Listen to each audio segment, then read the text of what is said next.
Buenas noches, queridos amigos y amigas, queridos radioescuchas de Rompe el Muro, el programa educativo de educación de los jueves por Radio Voz Andina Internacional.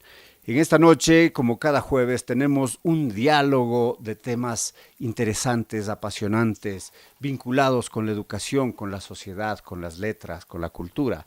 En esta noche vamos a conversar sobre las terribles chicas Puma, educación y cotidianidad. ¿Quién es nuestro invitado? Nuestro invitado es el doctor Santiago Páez y pues vamos a articular esta preciosa novela, Las terribles chicas Puma, y sus relaciones, sus intersticios con la educación. La literatura refleja en letras la vida misma, en historias apasionantes que cuentan vidas con más o menos carga de fantasía. En esas historias noveladas se reflejan procesos formativos e informativos. En ellos interviene la educación. Esta noche conversaremos con el doctor Santiago Páez sobre su última novela, Las terribles chicas Puma, en donde se develan en los protagonistas diversos procesos, se moldean diversos aspectos educativos y participan educadores. Vamos a desentrañar un poco, sin ser spoilers, por supuesto, porque el interés, lo importante es que lean toda esta hermosa novela. ¿Quién es Santiago Páez? Es doctor en literatura y máster en literatura ecuatoriana e hispanoamericana. Ganó el premio Joaquín Gallegos Lara por su libro de cuentos Profundo en la Galaxia y 2 veces ha sido merecedor del premio Darío Guevara. Ha publicado 13 novelas, un relato infantil y 2 libros de cuentos, además de varios ensayos académicos. Como escritora ha explorado varios géneros, la novela policial, la de aventura o la de ciencia ficción. En el año 2006 editó su tetralogía Crónicas del Breve Reino, serie de 4 novelas sobre la historia ecuatoriana del siglo XX, un esfuerzo literario sin parangón en la literatura de nuestro país. Y ahora presenta con Editorial Planeta su nueva novela, Las terribles chicas Puma. Bienvenido, Santiago, qué gusto verte nuevamente y qué gusto estar aquí en Rompe el Muro. Y pues bueno, recuerdo el lejano año 94 en que te conocí en unas reuniones con varios jóvenes en los temas de ficción, en literatura ficción, en que nos fascinábamos de escucharte, pero tu obra giraba en ese tiempo en la ciencia ficción, básicamente, pero ha ido cambiando, has explorado otros géneros y ahora, para mi modo de ver, Las terribles chicas Puma, que como te decía, la leí de un tirón, es un género distinto. ¿Por qué? ¿Cómo ha venido? ¿Cómo surge? Qué gusto estar aquí contigo, Alexis. En verdad, yo empecé en el año 94 con ciencia ficción, un libro de cuentos que se llama Profundo en la Galaxia. Y bueno, he recorrido varios géneros, el policial, la novela juvenil, la novela histórica de aventuras, una novela metafísica escribí también, y en esta traté de escribir un melodrama que es un género muy latinoamericano, un género que, como decía Vargas Llosa, se parece más a la vida que el drama y la comedia, porque mezcla momentos de regocijo con momentos de intenso drama y de intenso dolor. Y entonces es un género que a mí me gusta mucho.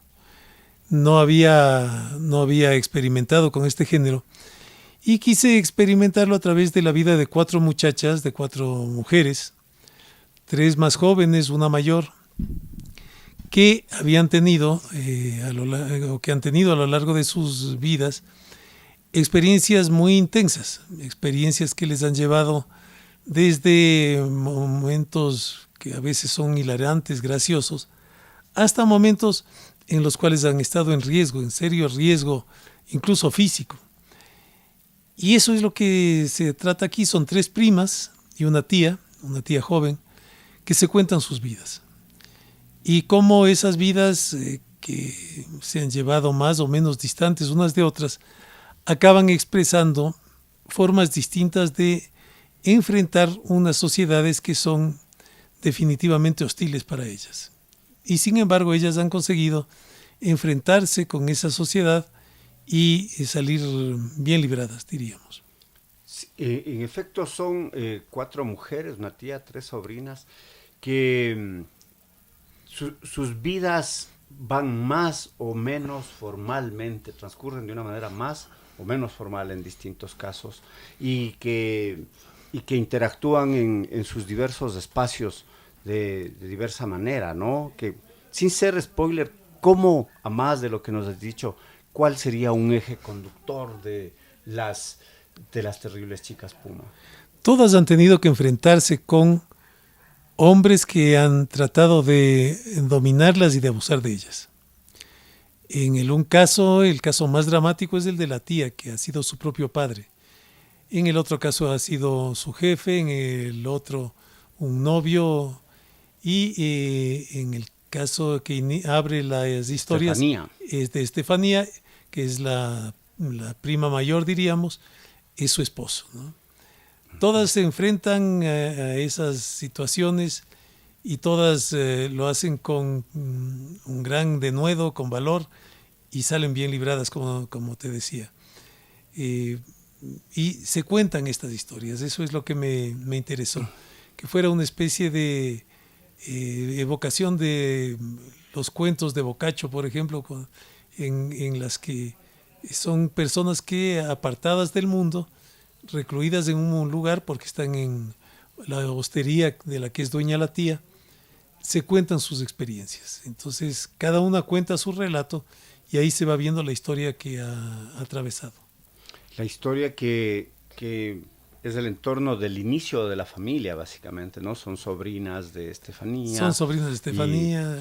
Y no vamos a contar cómo van para no ser spoilers, pero ahí este programa es educativo y ahí, al leer la novela se pueden ver, como decía hace un inicio, procesos formativos, informativos y formativos que van moldeando de distinta forma la vida de ellas, desde la represión, un sistema de valores, un sistema de usos y costumbres propios, hasta otros procesos también liberadores. Un poco desde ese entorno, cómo moldea en cada uno de los personajes la educación, cómo moldea la vida de estas chicas.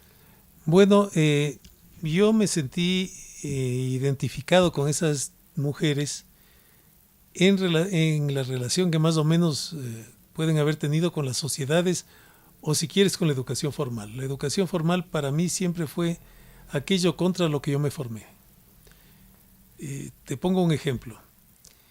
El padre Sagasti, que era el director de primaria en el colegio Spellman, supongo que ya estará muerto. Si está vivo y me oye, lo detesto, padre Sagasti. Él se encargaba de perseguirme porque yo leía. Ahora hacen un gran esfuerzo los educadores para tratar de que los chicos lean. En mi época, a mí me perseguían porque leía. ¿Ya? Entonces yo llegaba con libros al colegio Spellman y el padre se encargaba de perseguirme para que no lean los recreos. Incluso llegaba a abrirme el carril y buscarme los libros que tenía yo guardados y me los decomisaba. A veces me devolvía, otros no me devolvió nunca los libros. Y yo tenía que darme modos para esconder los libros entre mis ropas, envueltos en las pantorrillas abajo de las medias, para poder leer. Porque la lectura para mí ha sido siempre fundamental, desde niño. Y era perseguido porque insistía el padre Sagasti en que leer me hacía daño. Y hacía daño porque me iba a meter ideas en la cabeza, decía. Entonces yo me formé contra esa educación formal. ¿Ya? Esa fue mi vida. Y en el caso de las mujeres, yo siento que han tenido que formarse luchando contra una sociedad que les ha impuesto cosas. es el caso de mis chicas Puma. Por otro lado, lo que les forma a las chicas es la información que tejen entre ellas. Las mujeres siempre se han estado dando información. Hay una palabra que me encanta, que es muy castiza, usada en España mucho, que es el filandón, que eran las reuniones de mujeres que mientras cocinaban, cosían, surcían, estaban hablando todo el tiempo. ¿Ya? Y en ese tejer prendas, tejían también palabras y se comunicaban todo el tiempo y construían así conocimiento. Un conocimiento intergeneracional, ¿ya? Alterno al de los hombres, ¿ya? Y que tenía un gran valor, ¿ya? Y que no era el conocimiento oficial, ¿ya? Por eso es que estas mujeres se cuentan entre ellas las historias. Y si aparece, por ejemplo, una gran maestra ahí, es una maestra, una ex monja salida del convento, que le enseña a Estefanía, la mayor, a leer, por ejemplo. No a leer, sino a leer libros, ¿ya? Que es ese conocimiento que se comparten entre las mujeres, ¿ya? Esa es la formación que me interesaba mostrar aquí. Porque claro, el maestro, es el día del maestro, es el maestro que es el hombre que va a enseñar, ¿ya? Incluso las mujeres tienen esa expresión, el mansplaining, que es el hombre explicándole generosa y verticalmente a la mujer cómo vivir. No me interesaba mostrar eso de ninguna manera. Me interesaba mostrar esta otra fuente de formación, que es aquello que se intercambia en nivel horizontal entre mujeres. Y eso tiene una razón en mi propia vida también, que es mi abuela. Yo aprendí muchísimo de mi abuela porque mi abuela me leyó cuentos, me contó historias. Y mi abuela me crió porque mi madre trabajaba.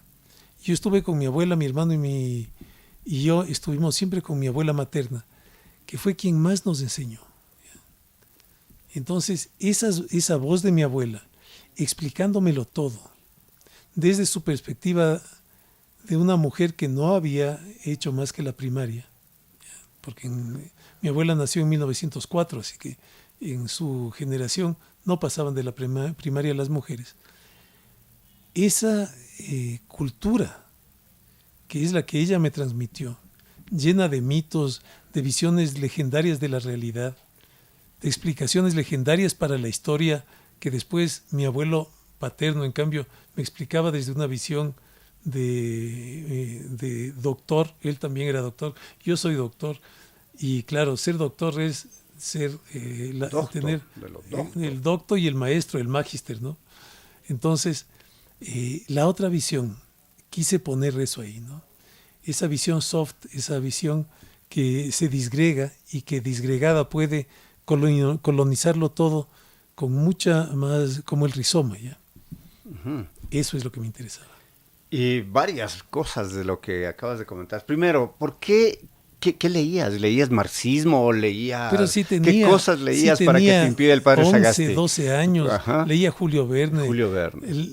Bueno, mi padre sí me hacía leer cosas extrañas. Por ejemplo, me encontró leyendo El Diablo de Papini. ¿Ya? De Giovanni Papini. Claro, de Giovanni Papini. Y eso le enfureció más desde que nada.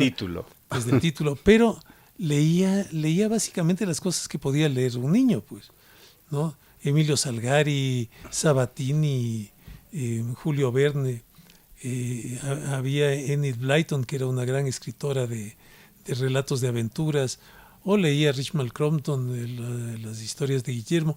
No leía nada extraordinariamente raro para un niño, leía, y eso era lo que le molestaba al sacerdote, ¿no? Que yo leyera, porque insistía en eso, me iba a meter ideas en la cabeza, y sí, eso pasó.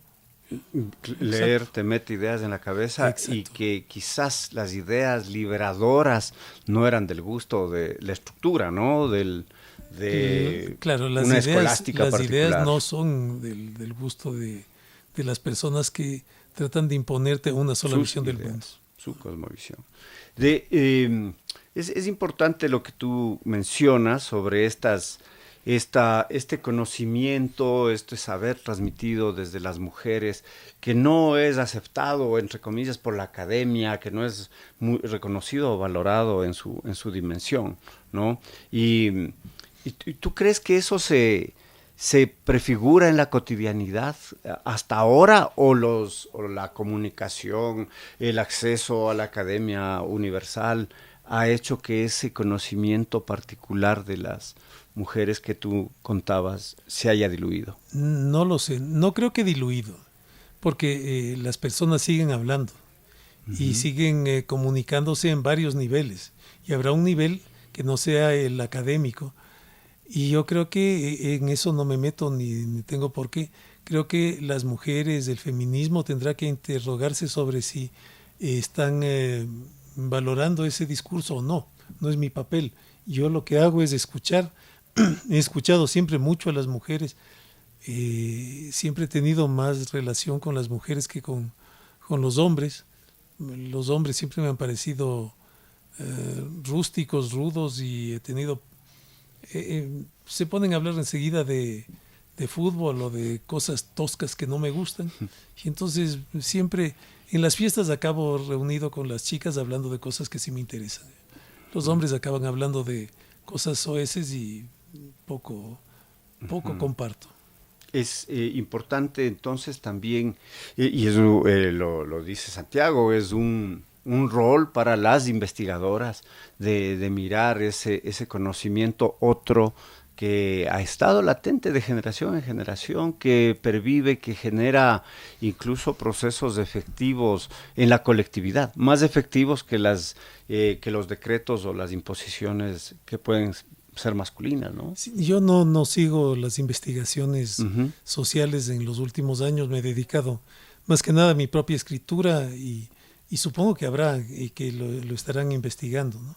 Desde la antropología, desde la investigación en cultura, en los estudios culturales, habrá este tipo de investigaciones, porque lo que yo recuerdo de cuando hacía investigaciones en antropología, todo ese ámbito de discurso, ya que era el de las mujeres, era muy poderoso. Era muy poderoso, muy amplio, muy variado, muy heterogéneo. Y claro, yo hacía otro tipo de investigaciones, investigaba en literatura popular, en fin, pero cuando por mi investigación en literatura popular algo me iba hacia lo que estaban conversando las mujeres y ellas compartían conmigo de lo que estaban hablando, era riquísimo, ¿ya? Desde, qué sé yo, curaciones y un tipo de magia muy elemental que lo practicaban para curar desde situaciones de enfermedades poco agresivas, diríamos, ¿no?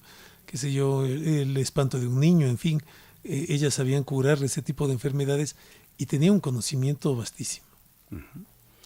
Sin duda importante lo que menciona Santiago, sin duda importante el trabajo de nuestras abuelas, de nuestras madres, dándonos la capacidad de la curiosidad, incentivándonos la curiosidad y también inculcándonos la lectura a aquellos que tuvimos la suerte de tener a estas abuelas lectoras que recitaban poesía, que se sabían de memoria. Sí, sabían de memoria. Y en mi caso hasta en latín precioso, y en quichua. precioso.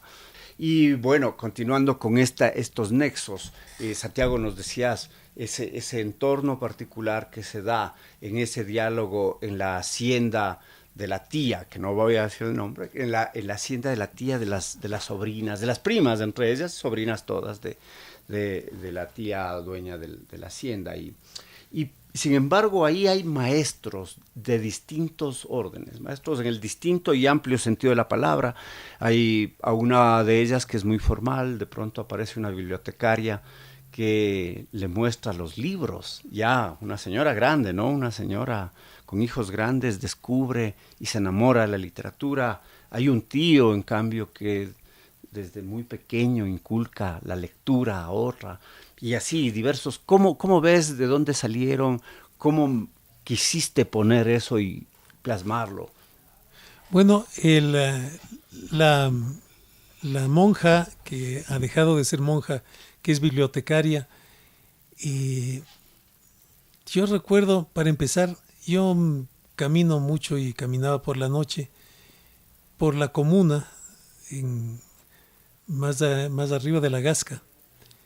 Y recuerdo que había una casa de las antiguas del sector en la que había una puerta que se abría a la calle, y en esa puerta abierta, tras de una reja, había una mujer con grandes lentes que tenía un reverberito sobre el que freía unas empanadas y vendía a la gente que pasaba. En una camita al fondo estaba una señora mayor, ancianita, dormía ahí. Y ella, mientras vendía, leía. La habitación se alumbraba, yo caminaba por ahí por la noche, a eso de no muy tarde tampoco, eso de las 7 de la noche, atardecía y se hacía de noche. Yo hacía ejercicio caminando. Y la habitación se iluminaba con una bombilla colgada del techo, que era de muy bajas bujías, casi no alumbraba, y con la luz del reverbero, que era un reverbero, supongo que de querosín. Y era una luz mortecina, amarillenta. La mujer esta, que debía tener unos 50 años, con sus gafas, un delantal, leía mientras esperaba que alguien pasara a comprarle las empanadas de esas que vendía. Debía ser una situación muy precaria económicamente la de esta mujer, que tenía que redondearse así algún ingreso que tendría. La que estaba en la cama seguramente era su madre, ¿ya? Y leía. Esa mujer siempre me dolía el corazón cuando le veía, ¿no? Pensaba que esta sociedad es muy injusta porque dos mujeres desvalidas, ¿ya? Y tenían que buscarse el sustento así, redondearse un sustento. Y aún así ella se daba forma de leer en esa mala luz, de leer un libro, ¿no? Siempre estaba leyendo un libro. ¿Qué libros leía? No lo sé, pero eran libros, no eran revistas, eran libros. Entonces ahí se me ocurrió, de ahí saqué la idea de esta bibliotecaria, que igual es una bibliotecaria que vive en un cuartito con su madre, ha dejado de ser monja para cuidar a su madre, y luego le permiten ser bibliotecaria. Y ella le inculca a esta mujer, que es una señora de clase media alta y que tiene una vida bastante fútil, le inculca la lectura, y ahí aprende ella de las profundidades que uno puede encontrar en la literatura. Esa me pareció que era una bellísima forma de penetrar hacia la literatura, ¿no? A través de otra persona que en cambio ha encontrado en la literatura unas densidades de la vida que el dolor y las carencias no le han impedido disfrutar. Es eso que a mí me da la observación del mundo. De ahí salen mis historias de lo que veo en una esquina o en un zaguán, y también de la literatura que leo, ¿no? De ahí, por ejemplo, salió esa, ¿no? Y así, los maestros, los personajes surgen a veces de retazos del periódico que leo, de lugares que veo al caminar, de historias que me han contado de otras personas. Esta, por ejemplo, que es para mí un personaje entrañable, esta monja que le enseña a leer a una mujer que burguesa. Uno está tentado de decir, es una burguesita que no va a aprender nunca nada. No, los seres humanos siempre somos capaces de aprender, y no hay ser humano que no tenga inmensos valores que desarrollar en sí mismo. Y capacidad de transformarse. Y capacidad de transformarse. Sí, de hecho son personajes como tú mencionas uno de ellos de tu novela, personajes que te ponen a pensar y a sentir a la vez, ¿no? Lo sientes, te identificas con estos maestros, pero también al otro lado hay hay esa estructura de llamar el sistema en sí, el sistema educativo, los usos y costumbres, subyugando, ¿no?, a las mujeres de tu novela. ¿Cómo son esos entornos, según tú, cómo los mirarías? ¿Normalizados o mucho más fuertes en algunos de los casos? Fíjate, esta primera prima, por ejemplo, que es Estefanía, recuerdo que yo estaba asistí por una casualidad a la filmación de un spot de televisión, y el director le decía a la chica que iba a hacer un papel dentro del spot, le decía, no, quiero que seas una mamá kumbaya. Entonces decía que yo me pregunté, ¿qué es una mamá kumbaya? Y claro, como me explicaron después, era la señora típica de Cumbayá, aquí cerca de Quito, que es una señora medianamente joven, ya no tan joven, porque ya tiene su familia asentada, y es la burguesita tonta típica. ¿Ya? Esa es la idea que tiene el intelectual promedio de la señora que vive ahí. Es una señora de clase media alta, siempre bien vestida, con blusa, faldita, saquito de punta, de punto, un jersey, y que está llena de prejuicios y que es irrecuperable para el pensamiento, ¿ya? Solamente tiene en la cabeza un conjunto de ideas esquemáticas sobre el mundo. Es racista, es clasista, ¿ya? Es tan predecible como el collarcito de perlas que usa, ¿ya? Y claro, mi personaje era eso, pero yo me resisto a pensar que una persona primero no pueda transformarse, y segundo, que todas las personas que viven ahí sean estúpidas, ¿ya? Porque yo he conocido intelectuales que pertenecen a la academia, ¿no?, que son muy estúpidos y llenos de prejuicios y llenos de poses también, ¿ya? Esos que dicen, yo vengo de la academia, ¿ya? He conocido muchos. Y entonces quería que esa persona, que al cabo, si tenía algo poderoso, era que era madre. Y ya ser madre es algo que da un poder increíble a un ser humano. Que desde ahí pudiera dispararse hacia otro lugar del mundo. Lo que dicen en Deleuze, lo de las líneas de fuga, ¿no? O sea, siempre puedes dispararte hacia otro lugar. Y que se disparara.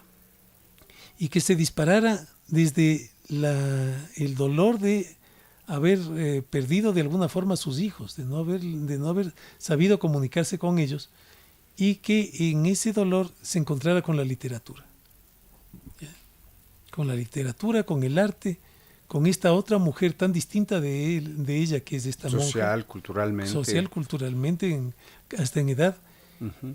Y que aprendiera a ver el mundo de distinta manera y se convirtiera en un ser aterrador, porque leyendo la novela se darán cuenta de que es capaz de hacer unas cosas terribles al marido, ¿ya? Y de liberarse completamente. Uh-huh. ¿Ya? Tienes ahí también tocas algo que era común en la sociedad ecuatoriana, que quizás lo sigue siendo, es de la hija que tiene que quedarse a cargo de los padres. El caso de la tía, ¿no es cierto? Que dicen, bueno, los hermanos a estudiar, los hombres, y la hija no necesita estudiar. ¿Para qué quiere estudiar? Tiene que quedarse en la casa, administrar los bienes locales y cuidar a los padres hasta su muerte. Y de hecho esa ha sido la historia de muchas de las mujeres de nuestro país, ¿no? ¿Cómo comentarías de esto? ¿Cómo Claro, que es la historia, la última de las historias que se cuenta, la más dramática de todas, la más terrible de todas, la de la tía. Y es alucinante la tía Mercedes, que aún se da. Yo he visto casos en los que aún se da. Claro, en el libro es de la tía Mercedes porque es la mayor, a la que la historia de su vida empieza antes de la de las chicas. Empieza una generación antes. Uh-huh. Pero en nuestra situación social todavía se da. Todavía se dan casos en los que yo tengo amigas una generación menores que yo, es decir, yo tengo 65, chicas que están en los 50, que este rato están a cargo de sus padres porque se quedaron solteras, y se quedaron solteras porque tuvieron una vida productiva laboralmente. Pero este rato están a cargo de sus padres porque los hermanos están casados. Y entonces, no, pues tú eres la que está soltera, tú eres la mujer, y nosotros tenemos nuestras propias familias.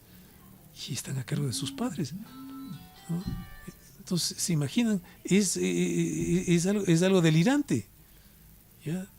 Estamos en el 2024, ya en el primer cuarto de siglo del siglo XXI. Y conozco mujeres que están a cargo de sus padres porque no se casaron.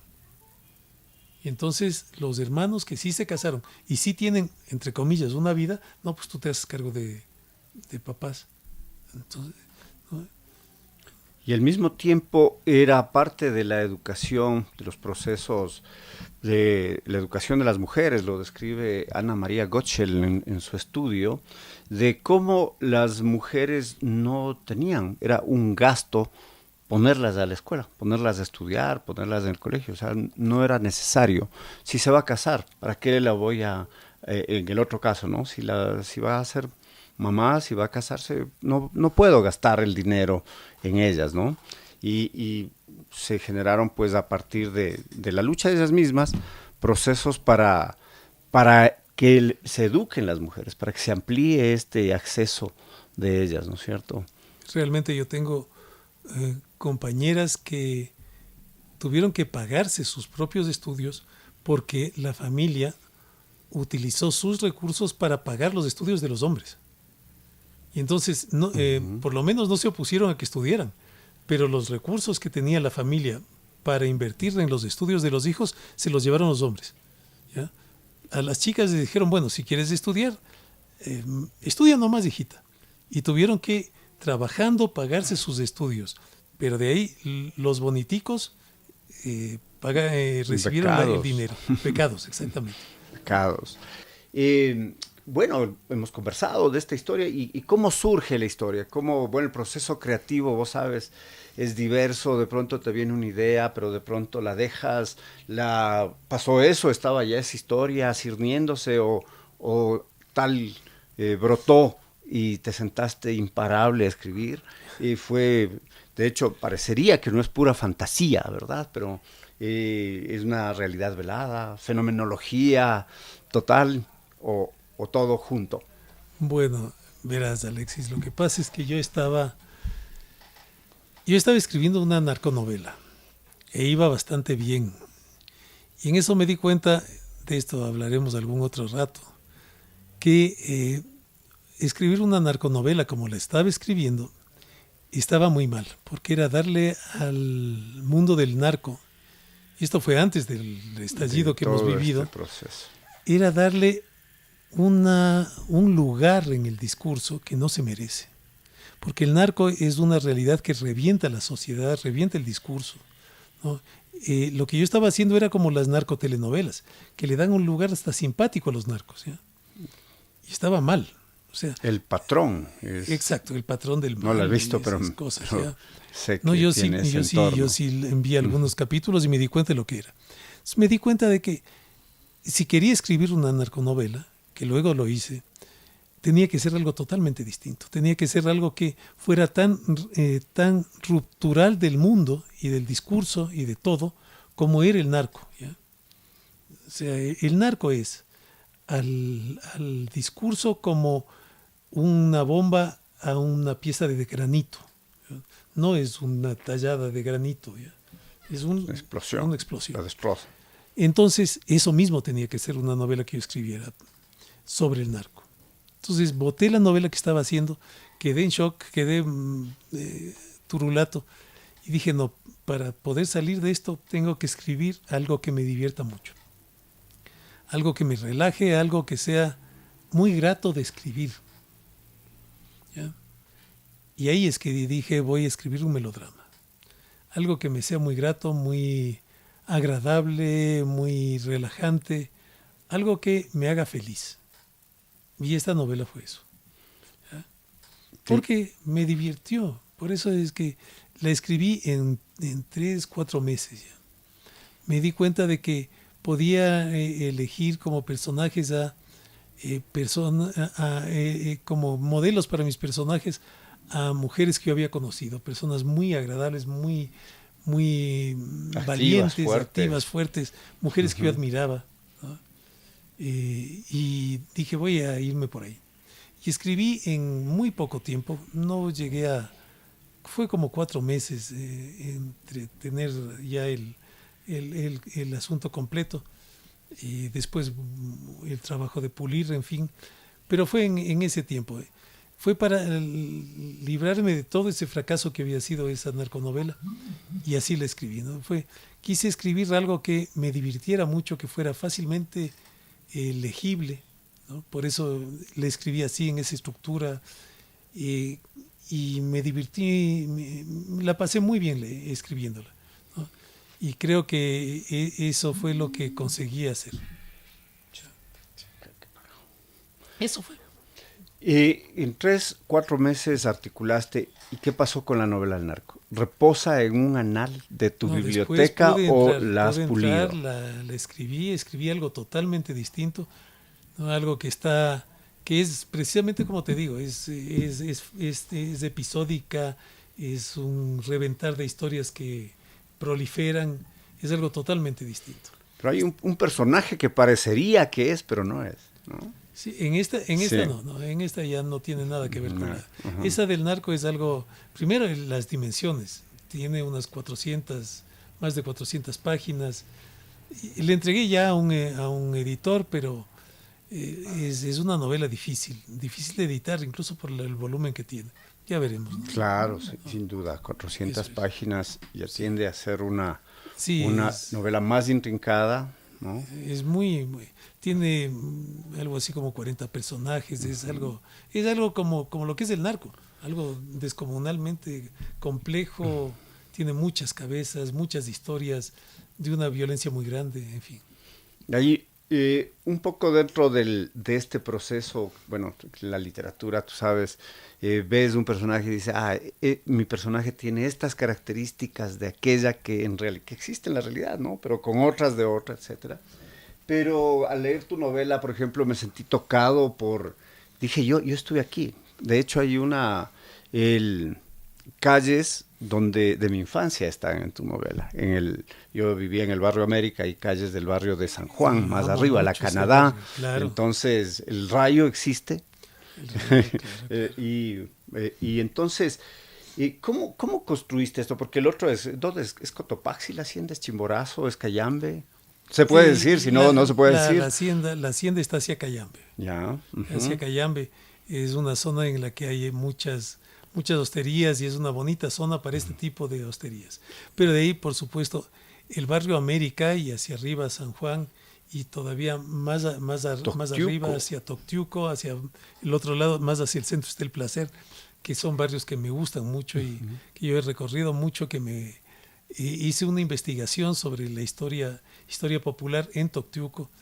Entonces yo viví para arriba del barrio América un tiempo y entonces me gustan mucho. Es un barrio que me encanta. Ese barrio tenía que salir porque es además un barrio tan empinado, hay casas preciosas. Va subiendo el barrio y se pone cada vez más. En la Nicaragua, la Tegucigalpa sigue ya. Claro. Me encanta ese barrio. Entonces ese barrio tenía que salir. Por supuesto también las casas del Dorado está. Bueno, El Dorado, las casas de Cumbayá, que es el otro lugar, ¿no? Que son esos lugares de Quito, ¿no? O sea, muchas veces la gente que acaba viviendo en Cumbayá tuvo sus antecedentes en El Dorado o en Totalmente. Toctiuco, ¿no? Varios procesos que pueden decirse que te lleva a vivir hacia el otro lado y no quedarte en tu barrio, ¿no? Exacto, ¿no? Y incluso no decir nunca de dónde ha venido uno. Dice, yo ni aceptar que uno puede haber nacido y crecido en ese es un contexto de Estefanía, barrios. Quizás, de la primera Estefanía. Claro, sabes que yo tengo amigos que no reconocen que, por ejemplo, mi familia viene de La Loma y tenían casita en De la una casa en La Rocafuerte. Loma, preciosa casa en La Loma, cerquita de la Mamacuchara. Ujú. Pero hay gente que no reconoce y que se avergüenza de haber vivido en unas casas del centro que son Una una hermosura. belleza. Una hermosura. Ujú.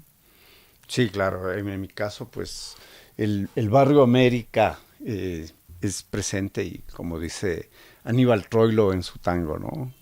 Siempre estoy volviendo, siempre estoy Perfecto, volviendo, Aníbal. perfecto.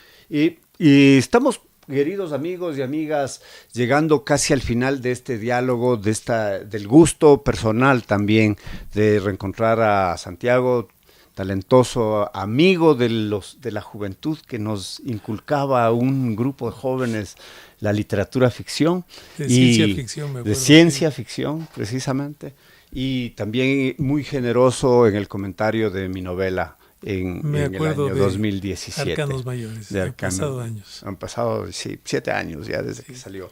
Antes de terminar, ¿qué quisieras decirnos de todo lo que quieras sobre la novela, sobre esta relación de educación que la metes y que me parece importante que la sueltes novelada, estos procesos de las mujeres, estos procesos de la represión hacia la educación femenina, todo esto? O lo que tú quieras comentar para nuestra audiencia. Bueno, hay un género de novelas dentro de todo ese mar que son las novelas de formación, que son novelas en las que la historia sigue el proceso en el que un joven o una joven llegan a ser lo que son. Y son novelas preciosas. Entonces yo siempre recomiendo a la gente que lea alguna de esas novelas de formación. Tal vez la que más impactante es para mí es La montaña mágica de Thomas Mann, ¿no? Cierto, son más de 1000 páginas, pero quien se atreva con esa novela es como que se metiera en un mar entero, ¿ya? A navegar en esa novela. Yo a los lectores les recomendaría que se atrevan con novelas de ese tipo, ¿no? Con novelas que son descomunales, pero que son novelas en las que uno tiene que meterse. Yo les recomiendo de Thomas Mann esta gran novela, ¿no? Porque uno no es el mismo después cuando se ha visto cómo ese joven Hans Castor, pues se llama el protagonista, después de una experiencia intensa, porque él va a visitar a su primo en un hospital de montaña donde él se está recuperando de una dolencia, se queda ahí porque él también resulta aquejado de esa dolencia y se transforma, se forma y se transforma. Y cuando sale de ahí, que infortunadamente sale para enfrentar la Primera Guerra Mundial, ¿no? Por eso se llama la montaña mágica, porque el sanatorio está en la montaña, sale totalmente distinto, que es lo que todos debemos aspirar a vivir, ¿no? Transformaciones que nos hagan ser diferentes, tal vez no mejores, pero sí más complejos, más ricos. En efecto, hay también en la vieja, en la vieja literatura o clásica se decía que una historia debe tener un mensaje final, ¿no? Después de eso cambió y puede ser como no puede ser. Yo creería que hay un mensaje en tu novela, un mensaje fuerte. ¿Tú crees? ¿Cuál sería? Yo a lo que aspiraría es que al final de esa novela las personas sientan que pueden cambiar y que pueden enfrentarse con el mundo. Porque cada día es un reto. Y al final del día debemos, el momento en que cerramos la puerta de nuestro departamento y ponemos encima de la hornilla una ollita para hacernos el café, el último café del día, debemos decir, bueno, este día pasó, ¿ya? Y lo hice. Mañana ya veremos el siguiente reto, pero el reto de hoy día lo hice, lo conseguí, lo vencí. Me voy a tomar este café porque este día lo completé. Este día lo completé, esa visión no, positiva es una fea palabra, esa visión más bien optimista, esperanzadora. Esperanza, hay que tener esperanza. De esperanza. Queridos amigos y amigas de Rompe el Muro, estamos culminando este diálogo con el doctor Santiago Páez sobre su última novela, Las terribles chicas Puma, y educación y cotidianidad. Les agradezco por su atención. Como siempre, les espero el próximo jueves para otro diálogo sobre la educación. Gracias también a Tito Chela, que siempre nos apoya en los controles, a Andrea Regalado de Editorial Planeta, que ha hecho posible esta entrevista, y a todos ustedes, como siempre, que nos acompañan cada jueves. Soy Alexis Oviedo. Salud y alegría. Buenas noches.